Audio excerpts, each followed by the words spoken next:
Olá, eu me chamo Bruno Daniel e fiquei responsável para fazer a introdução do capítulo Educação Financeira e Finanças Pessoais.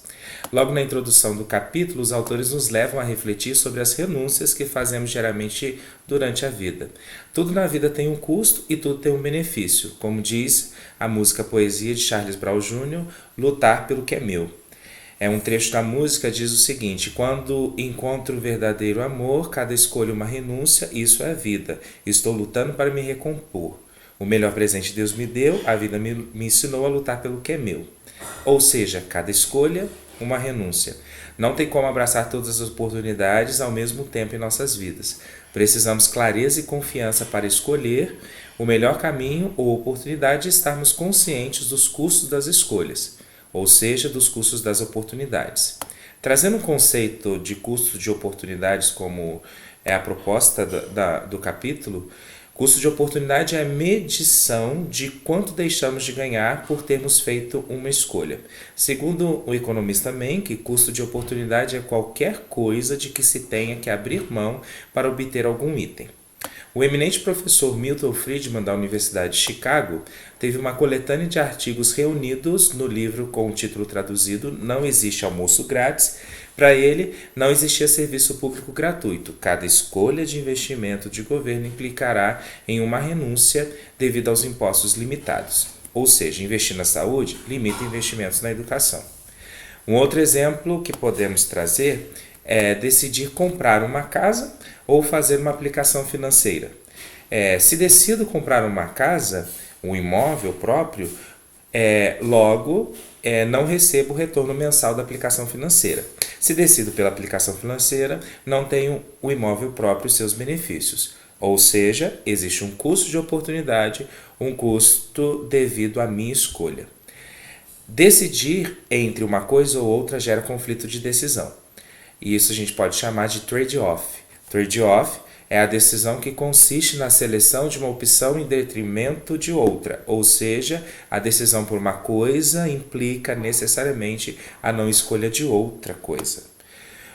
Um exemplo que podemos trazer relacionados à nossa profissão é a renúncia que fazemos do tempo de descanso e o tempo de diversão para se dedicar aos estudos em uma especialização, por exemplo. Essa dedicação vai gerar um custo que projeta uma oportunidade em melhoria salarial ou até mesmo uma posição profissional no mercado de trabalho. Tudo na vida tem um custo e tudo tem um benefício. Então, lutemos pelo que é nosso, como diz o poeta. E no próximo tema falaremos sobre orçamento pessoal. Bons estudos para todos, um grande abraço e até a próxima e obrigado pela oportunidade.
Olá, eu sou a Aline de Moura Souza, vou falar do capítulo 2, que é sobre educação financeira, finanças no empreendimento.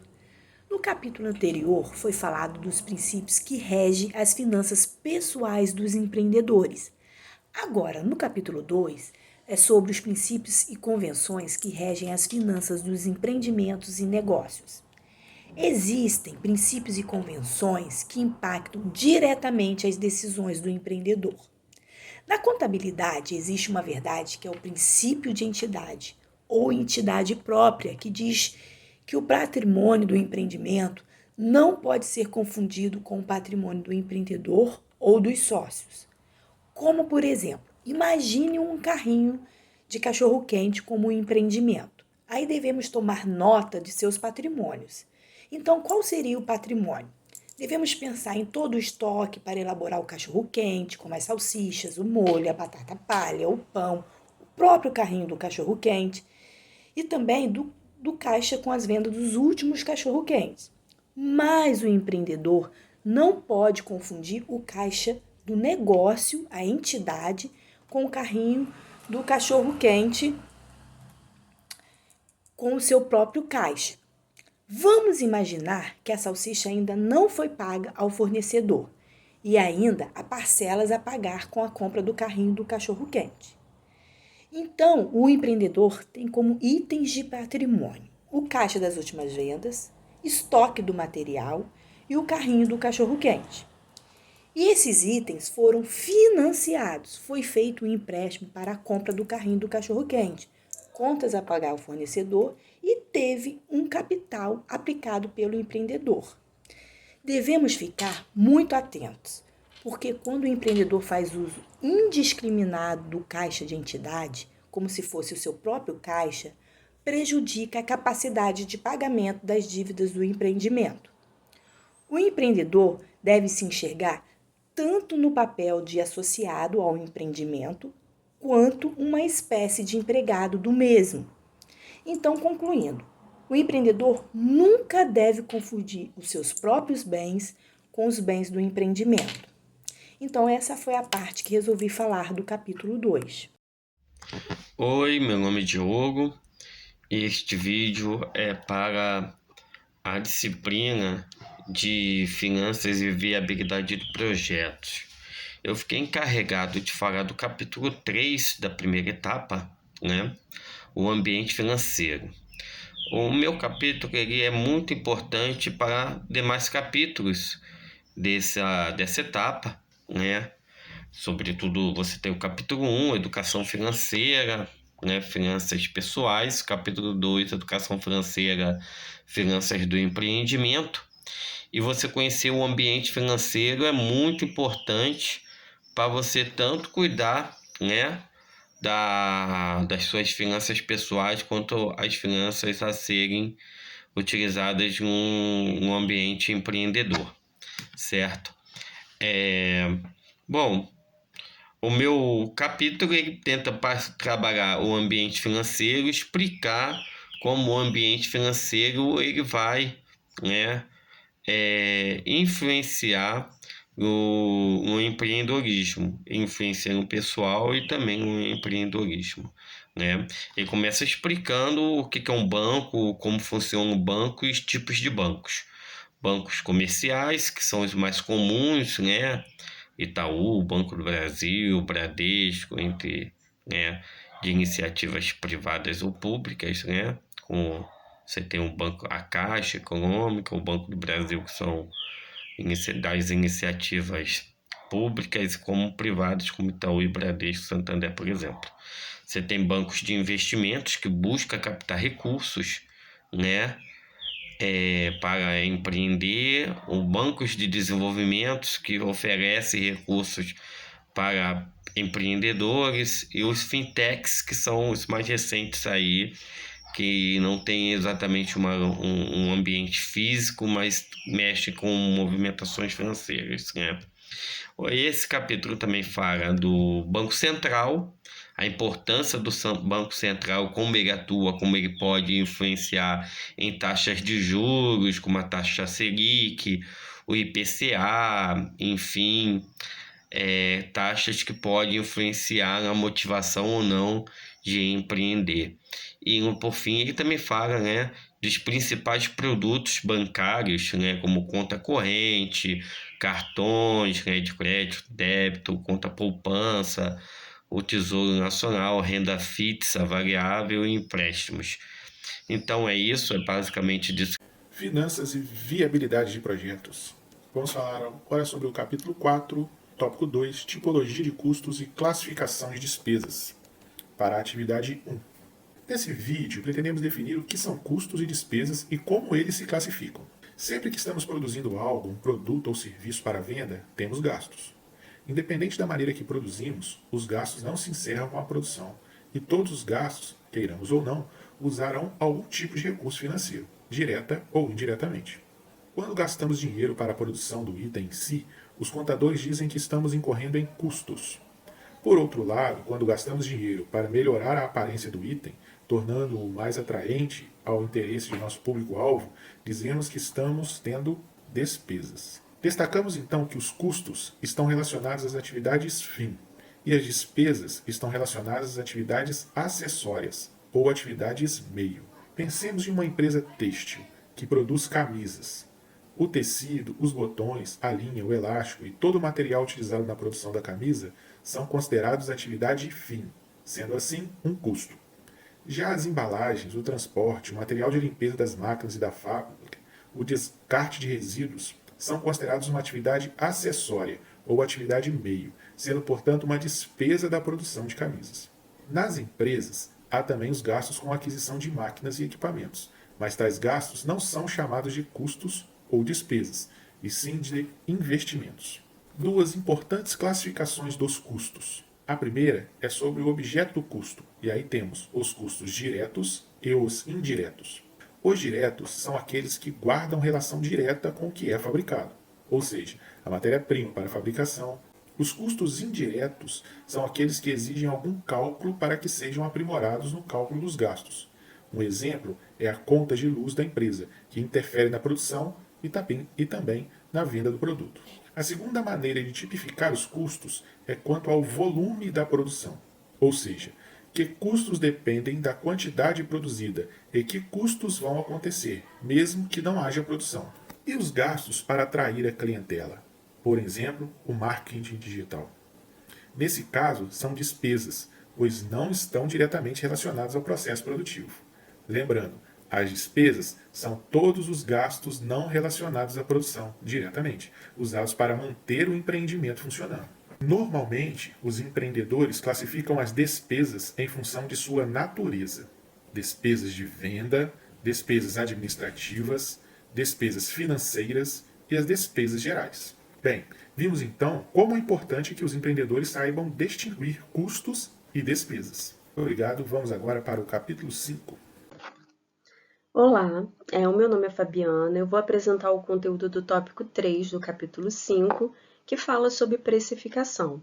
De maneira geral, o capítulo fala sobre os conceitos e decisões relacionadas ao estabelecimento de preços.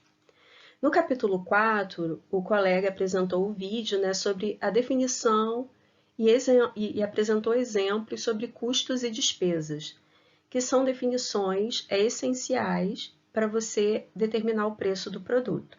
Mas, além disso, é importante reconhecer outros fatores, como econômicos, sociais, psicológicos, que determinam o comportamento do consumidor e, consequentemente, pode alterar o preço do produto.